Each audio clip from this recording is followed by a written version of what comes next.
সকল সহনাগরিকদের সহযোদ্ধাদের অনেক অভিনন্দন এই লড়াইয়ে এইভাবে থাকার জন্য। এবার এখানে খুব বেশি কথা বলার এখন সুযোগ নেই, খুব বেশি কথা বলার এটা পরিসর নয়। খালি আমি দুটো কথা বলছি।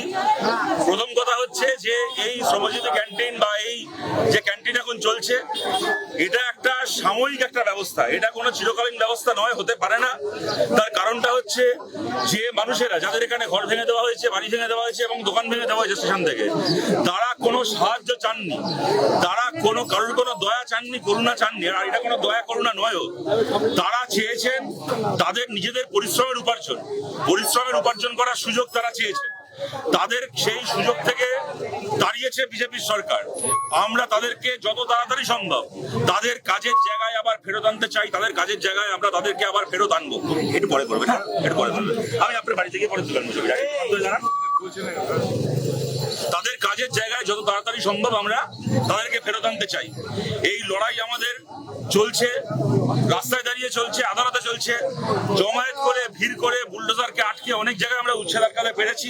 কিন্তু হাবড়া থেকে শুরু করে শিয়ালদা, যাদবপুর, এরকম অনেক স্টেশনে গায়ের জোরে যেখানে ওরা এই দোকানগুলোকে ভেঙেছে, অনেক জায়গায় প্রায় বিনা নোটিশে ভেঙেছে, হাবড়াও তার মধ্যে অন্যতম। কোন রকম কোনো সুযোগ না দিয়ে, আগে থেকে না জানতে দিয়ে ভেঙেছে।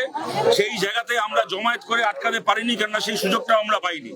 তাই এই লড়াই আমাদেরকে আদালতে লড়তে হচ্ছে। খুব সম্ভবত কালকেই হাবড়া স্টেশন নিয়ে মামলা আদালতে উঠবে, কিন্তু অনেক জায়গাতে আপনারা জানেন মামলা করে আমরা উচ্ছেদ আটকাতে পেরেছি।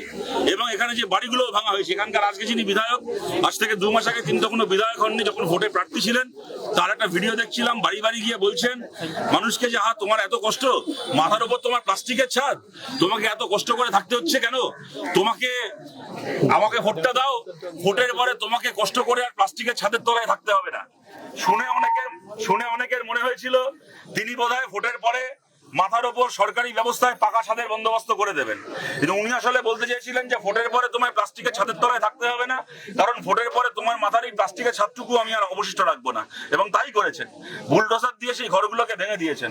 আবার স্লোগান দিয়েছিল ভোটের আগে, জন্ম যদি পদ্ম ফুলে, কি জন্ম যদি হিন্দু কুলে, ভোট দাও পদ্ম ফুলে। সমস্ত হিন্দু মানুষ আমাদের বন্ধু, আমাদের ভাই, যদি হিন্দু হয়ে থাকো পদ্ম ফুলে ভোট দাও। আর ভোটের পরে আমরা দেখলাম জন্ম তোমার যতই হিন্দু কুলে, ভোটের পরে তোমায় যাবো ভুলে। ভোটের আগে যিনি ছিলেন হিন্দু, ভোটের পরে তিনি হয়ে গেলেন বেআইনি দখলদার। ভোটের আগে বললেন তুমি হিন্দু, তোমার ভোট চাই, ভোটের পরে বললে তুমি বেআইনি দখলদার, তোমাকে লাথি মেরে তোমার দোকান থেকে, তোমার বাড়ি থেকে তাড়াতে চাই। এই ওদের রাজনীতি। আমরা জানি ওদের কাছে হিন্দু মানে আসলে দুজন হিন্দু আছে ভারতে, আদানি আর আম্বানি। বাকি আর কোনো হিন্দু ওদের কাছে হিন্দু নয়, ওরা খালি দুটো হিন্দুকে চেনে। আর এই স্টেশনগুলোকেও আদানি আম্বানির নামে বড় বড় মল বানিয়ে, বড় বড় মার্কেট বানিয়ে স্টেশনগুলোকে, স্টেশন চত্বরগুলোকে তুলে নিতে চায়। এখানে আমাদের পরিষ্কার কথা হচ্ছে, পরিষ্কার বক্তব্য হচ্ছে, স্টেশনে যদি রেলকে যদি টেন্ডার ডেকে, রেলকে যদি স্টেশনের মধ্যে দোকান কাউকে অ্যালট করতে হয়, তাহলে ইচ্ছে মতো আমার পছন্দ হলো আদানিকে দেব, আমার পছন্দ হলো আম্বানিকে দেব, এরকম ভাবে অ্যালট করা যাবে না।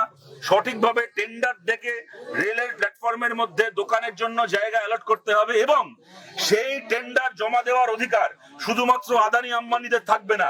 আমাদের এখানে পরিষ্কার বক্তব্য, আমাদের পার্টির সিআইটিইউ এই কাজ করবে, এই লড়াই লড়বে। আমরা সমস্ত হকার ভাই বোনদের কাছেও এই ব্যবস্থা নিয়ে পৌঁছবো গোটা বাংলা জুড়ে। যে প্ল্যাটফর্মে যে হকার ভাই বোনরা আজকে 5 বছর, 10 বছর, 15 বছর ধরে, 20 বছর ধরে ব্যবসা করছেন, প্রত্যেক প্ল্যাটফর্ম ধরে ধরে সেই হকার ভাই বোনদেরকে নিয়ে আমরা কোঅপারেটিভ তৈরি করব।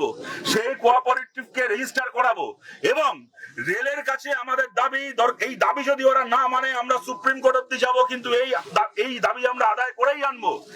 প্ল্যাটফর্মে দোকান করার জায়গা টেন্ডার ডেকে দিতে হবে, এবং সেখানে প্ল্যাটফর্মে আমাদের হকার ভাই বোনেদের কোঅপারেটিভ, তারা টেন্ডার জমা দেবে, তারা টেন্ডার কল করবে। এবং আমরা জানি যদি হকার ভাই বোনেরা কোঅপারেটিভ করে প্ল্যাটফর্মে দোকান করার জন্য টেন্ডার জমা দেয়, তাহলে রেল বাধ্য এই হকার ভাই বোনেদেরকে পার্মানেন্ট মার্কেট করে এখানে দোকানের ব্যবস্থা করে দিতে।